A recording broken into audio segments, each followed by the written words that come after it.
नमस्कार, आप देख रहे हैं सी न्यूज भारत में। गौरी वर्मा आपके साथ। चुनावी सरगर्मियों के बीच सियासी दिग्गज ताबड़तोड़ रैली और जनसभा कर रहे हैं। इसी बीच सहारनपुर के बाद बुलंदशहर सांसद डॉक्टर भोला सिंह के समर्थन में जहांगीराबाद में जनसभा को संबोधित करने के लिए केंद्रीय रक्षा मंत्री राजनाथ सिंह बुलंदशहर पहुंचे। यहां उन्होंने कांग्रेस और इंडिया अलायंस पर जमकर निशाना साधा। जनसभा को संबोधित करते हुए राजनाथ सिंह ने कहा कि भाजपा जो कहती है वो करती है। उन्होंने कहा कि 2019 में हमने अपने घोषणा पत्र में देश की जनता से जो भी वादे किए थे वो सभी पूरे किए हैं।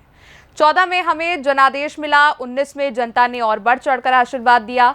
रक्षा मंत्री राजनाथ सिंह ने आगे और क्या कुछ कहा है, सुनिए।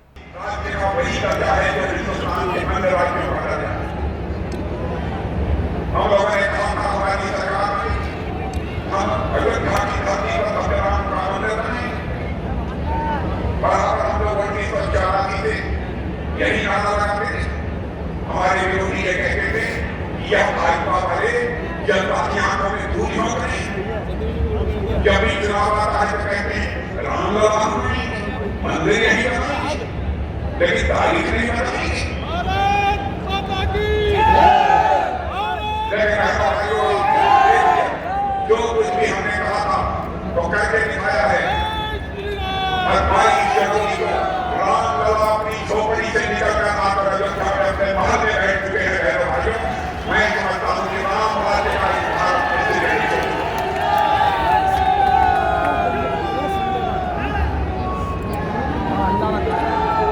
राम हमारी आस्था है, विश्वास है, श्रद्धा है। भारत के उत्तर में चले जाइए, दक्षिण में चले जाइए, पूर्व में चले जाइए, पश्चिम में चले जाइए, सभी लोगों के दिलों में राम के प्रति पहली आस्था है, विश्वास। हमने कठिनाइयों की चिंता नहीं की। हमने बराबर इस बात की चिंता की हमारे जो वादे हैं वे पूरे होने चाहिए। क्योंकि मैं जानता हूं आजाद भारत में नेता जनता के सामने आकर तरह तरह के वादे करते थे, लेकिन चुनाव हो जाता था, सरकारें बन जाती थी, अपने वादों को पूरा नहीं करते थे। नेताओं के कहने और करने में, कथनी और करने में अंतर होने के कारण ही भारत की राजनीति और भारत के नेताओं पर जनता का विश्वास धीरे धीरे प्रभाव होगा। और ऐसा भाइयों, यह विश्वास का संकट भारत की राजनीति में निरंतर ज्यादा होता चला है। पहली बार इस चुनौती को किसी ने स्वीकार किया है, हमारे प्रधानमंत्री मोदी जी ने स्वीकार किया है।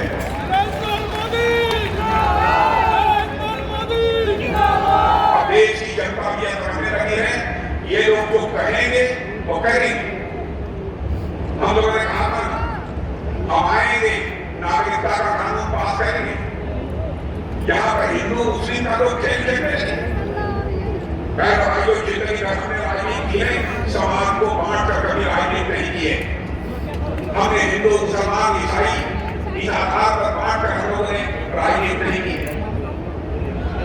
भारत का जो भी नागरिक है, कभी भाई भाई है, बराबर इस नजरिए से हम लोगों ने देखा है। हम लोगों ने कहा था हमारे को 3 तलाक की प्रथा को समाप्त करें। हमारे विरोधी दल के लोग कहते थे 3 तलाक कैसे समाप्त करें? ये तो मुस्लिम समाज के द्वारा होता है, मुस्लिम धर्म के लिए उसको क्या कहते हैं।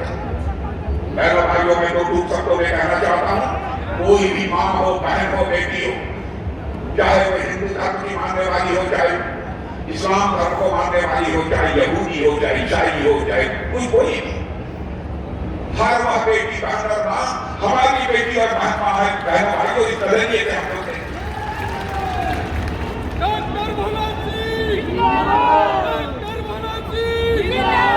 हम कैसे इस बात की इजाजत दे सकते हैं कि आप किसी से शादी कर लीजिए और 10 दिन के बाद 3 बार तलाक बोलकर आपसे छुट्टी करनी।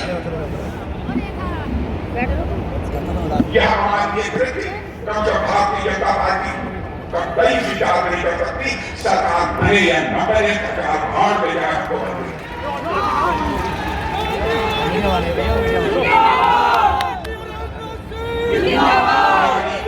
नारी को हम नवरात्रि का पर्व कब से प्रारंभ होगा?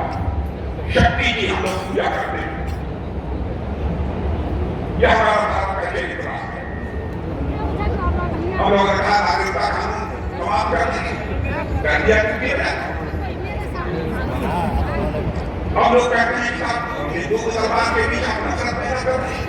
पहले दुनिया में दूसरे देशों में हम लोग जाते थे और अंतर्राष्ट्रीय मंचों पर कुछ बोलते थे, हम लोगों की बातों को जितनी गंभीरतापूर्वक लिया जाना चाहिए नहीं लिया जाता।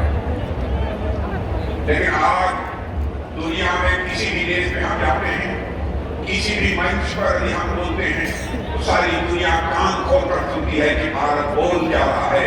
यह भारत की हैसियत सारी दुनिया में बनी, बहुत ही सम्मान के नजरिए से भारत को सारी दुनिया में देखा जा रहा है। लेकिन मैं आपसे कहना चाहता हूं, इससे पहले की राजनीतिक पार्टियों को भी काम करते हुए आपने देखा है इस भारत में, और हम लोगों की सरकार को भी काम करते हुए भाजपा एनडीए की पीछे हाथ कर ले भाई, पहलवान पीछे हाथ कर ले, अलामत भाइयों मैं दावे के साथ कह सकता हूं कि हम लोग हिंदुस्तान की एक ऐसी राजनीतिक पार्टी है जो कहते हैं वो करते हैं। और मैं पत्रकार मित्रों से भी कहना चाहता हूं, हमारी कोई बात यदि गलत हो तो अखबार के पन्नों पर देते, मैं उसके लिए खेद व्यक्त करूंगा। और यह बात मैं इसलिए कह रहा हूं कि जिंदगी में हमने राजनीति की है तो जनता की आंखों में खून झोंक कर राजनीति नहीं की है, जनता की आंखों में आंख डाल कर राजनीति की है।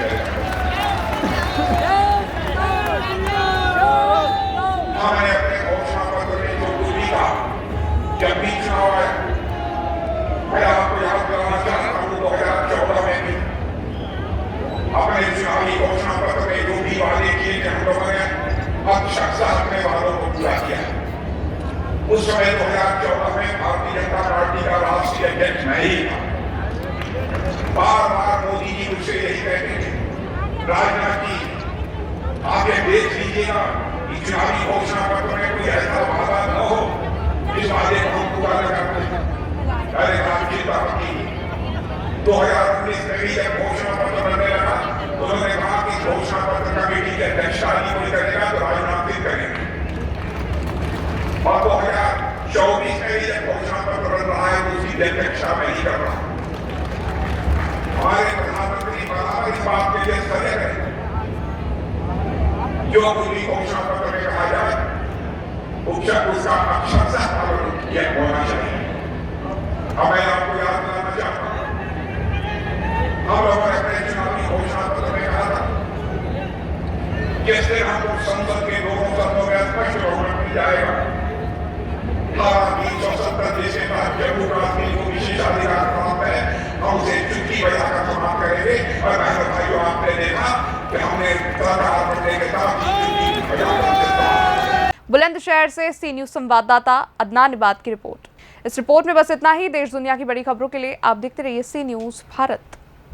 JMS Group of Institutions, 14 year plus experience, 100% placement guarantee, highest package 11 lakh per annum, 850 plus placements, session 2023-24, admission open, courses offered, BTech, Polytechnic, BBA, BCA, BCom, BA, BSc, D Pharma, B Pharma, MCA, MBA, session 2024-25, mobile number 9311218306, address NH9, Hapur Bypass near Sona Petrol Pump, Hapur 245101.